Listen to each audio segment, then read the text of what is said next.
Happening, my guy. What's up, man? What's going on? Oh, I shit. appreciate your patience, man. I apologize.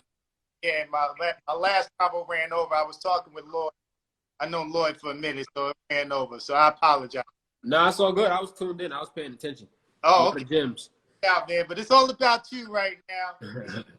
Convo. We're just gonna be talking about all the dope plays you've been making and how you made them. But I always like to ask, how are you and your family doing during these times? All has been well. You know, everybody's been trying to just stay sane mentally, for one, and just continue to work as much as we can, get as much as we can done. But for the most part, everybody's been good. How about you? Yeah, I've been good. No complaints, man. Just been working and adjusting like everybody else. Staying out the way as best I can, feel me? Yeah. Facts. But yo, Facts. for someone young, you've been making some incredible plays. I mean, you're working on a book. You're a designer. West was actually one of my favorite songs last year, by the way, man. Thank you. Thank you. Y'all wrote the hell out that beat. So, obviously, King Kong, countless others. And you dropped that No Remorse last, which I'm sampling T.O.K. That joint is hot. We're going to put that in a minute. You dropped Sturdy earlier. Good thing, bro. Thank you. Thank you. Doing your thing. So obviously 2020 has been a crazy year, but what did you have going on before things started to shut down? In all honesty, I was just working on the music. Really, that's been my main focus for so long. But I kind of got like stuck when everything happened. I was stuck because I was looking for like some inspiration, and we couldn't do much. So I was losing all the inspiration that was already in my mind. So I started to kind of like redevelop certain inspiration from little aspects. I started cherishing smaller things in life, like just going outside and just getting air, stuff like things that we never really cherished. Well, that I never really cherished in the beginning. And then the No Remorse thing had came about because I was making a Triller or something like that. And it was to that song. So I'm like, you know what? Nobody's ever sampled this song, and it was one of T.O.K's biggest records. So I'm like, you know what? Let me just try to see how I can put my own flip to it. And then I just reflected the times that I was going through. And this was before the whole George Floyd thing had occurred. So, yeah. So once I actually had the song out, and then that happened, and then I was stuck again because it was like, all right, I don't want to drop music on no, like, not trying to do no clout moves. You feel me? Like, I want to drop music genuinely. You feel me? So that was like the perfect song to release during these times, and that was just going up. But the sample was definitely. Yeah, when I heard it, I was like, oh, wait a minute. I Yeah. love the record when it first came out. That's a classic, and like you said, nobody's really touched it. So you did it justice, man, for real. I want to go back. I want to go back to the beginning because you have a very interesting like history and music background, and you started rapping at an early age, right? How old were you? Very young. I made my first song when I was 7. 7 years old. What was you rapping about at 7? To be honest, just lifestyle. Like, I was just vibing. I had a good verse too. If I had the song, I would play it for you, but I can't never find it on my computer. But I was just rapping about what I was seeing in real time. You know, like it was just having fun. At a young age, I didn't really have to care about much. So Right. So what really got you into hip hop? just my background really. My mom used to sing when she was younger. My pops was a part of Junior Mafia, so it was just like both sides of the family was just super like musically inclined, and then I just had to. Everything I did was involving music. Like when my mom would clean the crib and all of that stuff, just like her playlist was just crazy. So every day it's just like I'm really tapped into some type of new genre, but I always loved everything she played for me. What was some of the things that she played that she had on that playlist while she was cleaning? Everything Mary J. Blige was just fire for me. Okay. Always Mary J. And a lot of the times her gospel playlist was just like crazy. Like Kiki Sheard and Donnie McClurkin and stuff like that, like Yolanda Adams and all that type of stuff. Like those are the songs that really stuck out to me more than anything, more than the rap music, because rap was just like I was around rap a lot. But it was the stuff that I never really listened to, like Brandy albums and like it's just so much that she had playing around me on a day-to-day basis that I really gravitated to. So I always had that crazy distinct love and ear for music. Moms always seem to have the best playlist on the weekends and stuff. That Saturday playlist, you ain't gonna Crazy. find. Crazy. So obviously your dad was part of Junior Mafia. I'm sure types of stories. What was your most favorite story that your pops had told you, like back in the day, or about Notorious B.I.G.? Dang, there's a lot of stories. They got a lot of crazy stories. Like my pops used to tell me stories about how they used to surf buses, like back in the 90s. Yeah, like it's just crazy. Like they used to get on top of the buses and just be riding the buses. But that's probably one of the best moments. I know Big had once gave him a pair of Versace shades that my mom had found. She was cleaning up the crib one day and she found them. I was probably like 9 years old when she found them. And she didn't really care. Like she was like, "Here, you want these shades? Big gave these to your dad before you was born." So I'm like, "What?" I put them on. This is when MySpace was lit. So I took a picture. I put it on MySpace, all of that. And then like a week later, my pops came to get them glasses so fast. He was like, "Nah, we're not gonna be just playing with these shades." I never seen them again after that. But it was a moment. Wait a minute. Oh I man, was sick. that is funny, man. So let's talk about your own team, CYN. How did that come? Basically, everybody in CYN is really family. Like, we all grew up together. Every summer, we used to make sure we spent our time together. Like, our parents made sure we spent every summer together. So one summer, we was just being outlandish, young adolescents, just going crazy. And we just developed the name from one of our older peers, and he just called it. Like, he was like, "Yo, y'all are just like some CYNers." And what the name stood for then was just like something just crazy. So we was just like, you know what, we're gonna stick with this. But you know, when you're young, you have those little cliques that you all like. Everybody has a clique when they're younger, but it never really like as you get older, it's just like it's over. Yeah. We just really stuck with it, and everything we did, we just put it under the CYN umbrella, and then now it's just growing and going crazy. Yeah, nah, no doubt, bro. So do you putting out a project or Say that one more time. plan on putting out a project this year? Yes, I want to. I actually know Remorse is going to be on the project. Hopefully, like September, maybe some fourth quarter. I'm thinking, if not fourth quarter, in the beginning of 2021. But for the most part, the project is finished. I'm just trying to figure out the right time to like push it to the people. Yeah, I think everybody's kind of going through time and just feels right because it's been a real funky man. But you got so much stuff outside of music. Like, let's talk about clothing line for a second. How'd that come about? G3 was actually just a crazy idea. Like I never really wanted to work for anybody but myself. And I was always good with art. Like sports was never my thing. I tried to play football when I was young. I hated sports. Like I always hated sports. So one time I was 15. I remember it like it was yesterday. I was in my English class. It was my junior year of high school, sorry. And I was just sketching. So I sketched out some designs, and I was just showing my friends, and I'm like, "Yo, like, what y'all think of this?" And everybody's just like, "Yo, nah, you need to put this on a polo shirt. You need to do this. You need to do that. You need to do this." So I'm like, "All right, hold on. Let me sit with this idea and just pitch it to my peoples, and I'm gonna see how far I can go with this." So I pitched it to my parents, and they was like, "Go for it. You got an idea. You know what you want to do. Just do it." And I had the money for it. It wasn't a lot. It was probably like $500 to start up. I knew somebody that printed T-shirts. I knew where to get tags from. Like I was really doing my research with this, and from there I just started making the clothes. And in high school, I was really selling the clothes out of my book bag. Like it was one instance when my principal, he seen the transaction and he like dug in my bag like, "What's going on here?" And I'm just like, "Yo, I'm selling a T-shirt." Like he was like, "Oh, all right, my fault. Like my bad. I didn't mean to interrupt."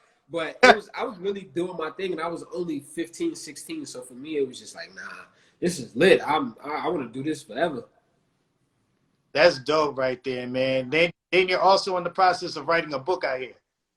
No, I actually wrote a book in 2017, but I am thinking about writing another one, in all honesty. Okay, Yeah. okay, no doubt, man. Because I know you've been out, you know, Mm-hmm. society. So questions I want. One, how do you deal with it personally? And two, how would you suggest that other people deal with it, especially during this time where there's so much uncertainty and there's Yeah. so much going on in the world? A lot of people are thinking about the pandemic virus, about racial injustice, something that's been going on for years, obviously, thinking about their finances, and all that is out. So, I know that was a long question, but how it and how does other people deal with it, especially during this time? For the most part, me personally, I just learned how to cope with it because I feel like anxiety is something that's always gonna be in everybody's life. It's just the levels differ. So if you're able to determine what your anxiety is, what causes it, what like you got to be able to know you have to journal out your patterns. That's the main step in my opinion. I feel like you have to realize what your patterns are, write about them. But some other tactics I take is just like exercise, just anything that can help you get your mind off of you being in a anxious place because it's just like the mind is really the playground of the devil. So if your mind is just idle all the time and you're not really engaging in anything, you don't really have nothing going on. It doesn't have to be nothing too major. Just going outside, taking a walk, meditating, prayer, watching a funny movie, a funny show, drawing, creating, just doing anything that can take your mind off of it. That's what helped me the most. And all of this is in the book as well. But this is what made me go and write a book. Every day I was determined to kind of figure out like, how can I get rid of this? Because it was so like stressful. Yeah. I just wanted to make sure it was never a thing that was ongoing in my life. So I was determined from young because I got anxiety when I was 18. So from young, I was just like, you know what? Let me try certain tactics. I took therapy and it just didn't work for me. So for me personally, I was like, I'm not dealing with therapy because it's once a week. I'm dealing with this every day. I just felt like it wasn't the right place for me. A lot of people do go to therapy and it does work for a lot of people. This is just for me. So with me being a creative in general, I would just go like write a new song about how I'm feeling or just write in general. Draw, the journaling thing, even if you have to write out your everything that you feel at the time and then you rip the page up just so it's kind of like a releasing feeling. Like it relieves you of a lot of things. It's many tactics, but those are the tactics that I took up. And meditation played a big role in it. A lot of people don't know how to meditate because a lot of people don't know how to like just sit there and let their brains just be free. But what I did was I went to YouTube and I would look up like 10 hours Zen meditation music. Wow. Yeah, it's just like before, and this is in between classes because I was in college dealing with it. So in between my classes, I would probably have an hour or two to break, right? If my friends are in class, I don't really have nothing to do. If I don't want to write or nothing, I just get on my computer, turn on I take my headphones, turn on the music, the meditation music, or even like rainforest or something like that, just to ease everything. And then I go to class, come back, all my friends are back from class. So now it's just like, all right, now I'm engaging into other things. So it's really how you want to play it, but I feel like definitely figuring out what makes you anxious is a prominent key. Because once you figure that out, it's just like, okay, I'm a step ahead. I know how I want to attack this. And I went to Hampton University. These guys asked me what college I went to. But yeah, I went to Hampton University. And as far as the how anybody else can deal with it during these times, especially, I feel like we need to take a break from our phones, from watching the news and stuff like that. Just take some time out for yourself, in all honesty. That's the first thing that we all need to do. Because every day we wake up, it's something new in the news relating to COVID-19, relating to things reopening and closing. It's like a real tease right now. Everybody's finances fluctuating crazy. People are out of work. it's so much going on. This is a perfect time for us to really sit down with ourselves and figure things out. It's difficult, of course, but a lot of people are in the same space. Whereas it's like you don't really have to fight for, oh, I need to do this, I need to do that, I need to make sure I'm able to pay rent, or I need to make sure I'm able to have the latest clothes, or whatever the situation may be, because we're all in a place right now where we're getting a lot of leeway from certain areas. Like I have to pay rent, but it's like they're allowing us to be kind of like in playing in increments, kind of. So it's just like, all right, I have time to figure out how I can make this money. I have time to. They're giving out loans and grants and stuff like that. Like there's ways to kind of, especially with finances, there's ways to kind of finagle into making your own money during these times. But I feel like mentally is the most, your mentality is more important than anything. So we have to be able to be one with ourselves. You feel me? Like the same thing that I did for myself with the meditation and the writing things down and exercising and stuff like that.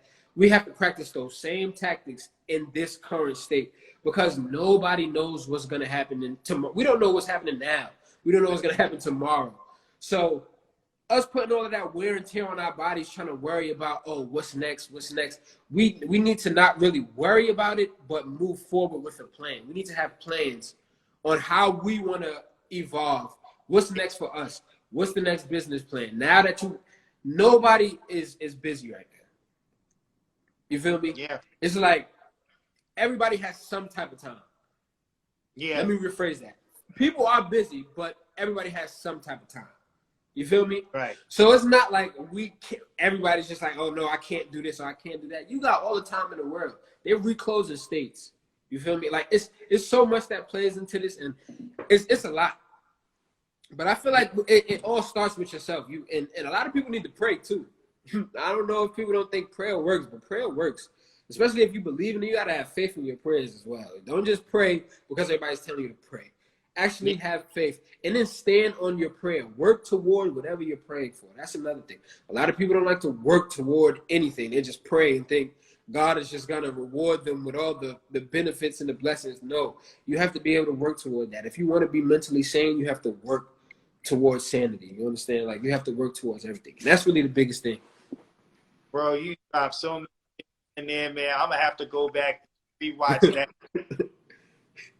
just to digest everything things that you said, as far as like figuring out what society, self-awareness, that is okay, why am I feeling this? Really sit out. Like that's not easy to do. Like you know what I'm saying? That is very profound and whatnot, and prayer. And and the Bible says faith without dead. And so spot on, bro. Spot on. Me? Real for real. And I was just gonna ask, that's the real HU, right? Yes. Yes, it is. Yes, it is. Come on now. That's about people that go to Howard. I was like, no.